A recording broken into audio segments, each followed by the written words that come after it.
Ya, ya. Kita masih percaya lagi dengan propaganda Asia untuk orang Asia ni kan. Kita tolak benda tu. Takut kita kena dijajah. Macam Russia, kita pun tak tahu Russia macam mana. Kat Rusia apa benda Kita tak pergi sana. yang kita tahu lawa Moskow lawa je lah. Lawa. Tapi kalau kita nak check, Kalau Rusia pula kan.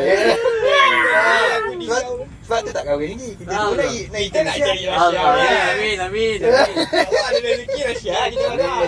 Kawan aku Atta kata siapa nak bini Rusia. Dah siap promote kan. Ada ejen kan. Kita naik train lah, Siberian train kan, pergi Moskow kan besok. Syok.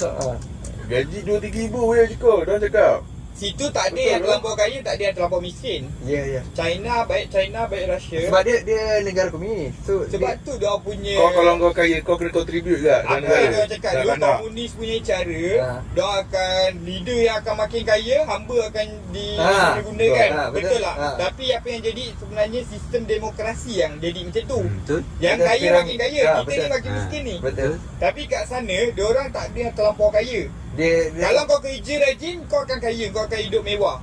Yang pemalas pun, kau buat basic, kau kerja sikit pun kau dah cukup, kau dah boleh tabung hidup. Kau takkan miskin. Macam kat sini, kau miskin macam mana sampai level tak ada rumah. Kasar lah. Dia kasar lah. Dia homeless.